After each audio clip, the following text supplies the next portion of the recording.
মানে কেমনে জানি আমেরিকা আসলে এই জিনিসগুলো আগে থেকে অনুধাবন করে? তাহলে বুঝতে হবে যে তারা গোয়েন্দা বা প্রযুক্তিকে এমনভাবে কাজে লাগাইছে। আমার ধারণা যে এই যে ধরেন স্টারলিংক অথবা আমরা যেই ফোন কোম্পানিগুলো, গ্রামীণ, এয়ারটেল, একটা যাই বলেন, এগুলো তো মেইনলি বিদেশিদের ব্যবসা। আবার এই মহাকাশকে মানে প্রযুক্তির দিক থেকে যত স্যাটেলাইট বা আমরা যে ফোনে কথা বলি, এগুলো তো ওভার দ্য স্যাটেলাইটের মাধ্যমে চলে, বা ধরেন প্রযুক্তিকে ব্যবহার করে চলে, তরঙ্গকে ব্যবহার করে চলে, আর এগুলোর উপর কন্ট্রোলিং নিয়েছে আমেরিকা। যার কারণে পৃথিবীর যে কোনো দেশে যে কোনো ঘটনা ঘটার আগে আমেরিকানরা আপনার রিপোর্ট করা শুরু করে সামহাউ ভেতর থেকে, অথবা এই প্রযুক্তিকে কাজে লাগাই সম্ভবত কে কোন ফোনে কোন কথা কয় এটারে ট্রেস করার সামহাউ একটা কিছু তো আছে। তবে বাংলাদেশের জন্য দুঃসংবাদ, বাংলাদেশে অবস্থানরত আমেরিকান নাগরিকদেরকে বিশেষ সতর্কবার্তা দিয়েছে ঢাকায় অবস্থিত মার্কিন দূতাবাস, এবং কি যারা আগামী দিনে বাংলাদেশে আসবেন আমেরিকান নাগরিক, তাদের জন্য সতর্কবার্তা।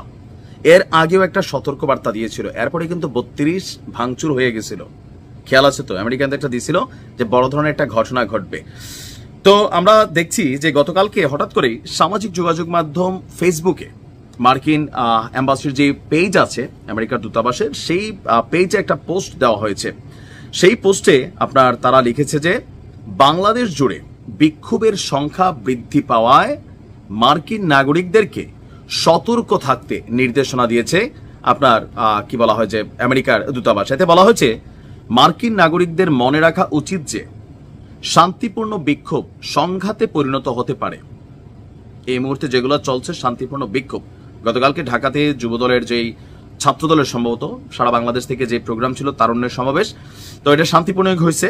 বাট আমেরিকা বলছে যে খুব কম জ্ঞাতসারেই তা ঘটতে পারে, মানে যে কোনো একটা বড় বিক্ষোভ দানা বাঁধতেছে, যে কোনো সময় এটা সামনে আসবে। তাই নাগরিকদের বিক্ষোভ এড়িয়ে চলা উচিত এবং যে কোনো বৃহৎ সমাবেশের আশেপাশে সতর্কতা অবলম্বন করা উচিত। 3টি পরামর্শ তারা দিয়েছে।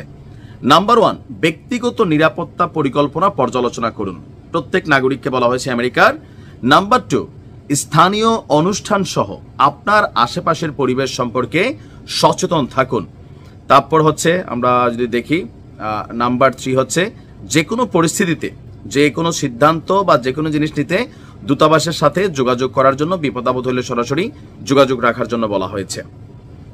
এখন কি ঘটতে যাচ্ছে বাংলাদেশে, কোনো ইন্টেলিজেন্স রিপোর্ট? আমার ধারণা যে এই মুহূর্তে বিএনপির সাথে আমাদের অন্তর্বর্তী সরকারের বা ইন্টারিমের যেই বিভাজন নির্বাচনকে কেন্দ্র করে মেয়র ইশরাকের যেই মেয়র পদ সম্ভবত এটা পাইতে যাচ্ছে না, কারণ প্রধান বিচারপতির একটা বক্তব্য সামনে আসছে, জানি না এটা কতটুকু সত্য। তিনি বলছিলেন যে নির্বাচন কমিশনের প্রজ্ঞাপন ইস্যুটা কিছুটা রহস্যজনক। তো তার মানে প্রধান বিচারপতি যখন এই ধরনের কথা বলেন, তো বুঝতে হবে যে সামহাউ এখানে অনেক কিছুই হতে পারে, মেয়র হিসাবে তার শপথ আটকেই যেতে পারে। এছাড়া নির্বাচন ইস্যুতে সরকার এবং বিএনপির যে একরোখা দুই দলের সিদ্ধান্ত, ঈদের পরে বড় সমাবেশ এবং ডক্টর ইউনূসের আন্তর্জাতিক অঙ্গনে গিয়েও বিএনপিকে মোটামুটি তিনি লাইট করে দিয়ে আসছেন। তবে এটা অন্ধকারের লাইট যে একটি দলই শুধু নির্বাচন চাচ্ছে। বাংলাদেশে রেজিস্টার্ড প্রায় 42টা না 45টা দল আছে, অন্য কেউ আর নির্বাচন চাচ্ছে না। তো সংস্কারের পথে বিএনপি বাধা তৈরি করতেছে, এরকম অনেক বক্তব্য কিন্তু ঘুরিয়ে পেঁচিয়ে সরকারের পক্ষ থেকে আসছে। আর তারেক রহমান বলছেন যে চাইলে ডিসেম্বরের আগেই নির্বাচন হওয়া সম্ভব, সো ওয়াই লেট? এই ইস্যুগুলোতে স্বাভাবিক যে কোনো একটা ঝামেলা পাকাইতে পারে। আওয়ামী লীগকে নিষিদ্ধ করা হয়েছে, তারাও তাদের রাজনৈতিক পরিকল্পনা এখানে অ্যাডপ্ট করবে, ইমপ্লিমেন্ট করবে। সো এগুলো সম্ভবত আমেরিকা নোটে নিচ্ছে, যে কোনো সময় যে কোনো কিছু ঘটতে পারে এমনটাই আশঙ্কা করছে মার্কিন যুক্তরাষ্ট্র। দেখা যাক কি হয়, আপনারাও সাবধানে থাকবেন। আসসালামু আলাইকুম।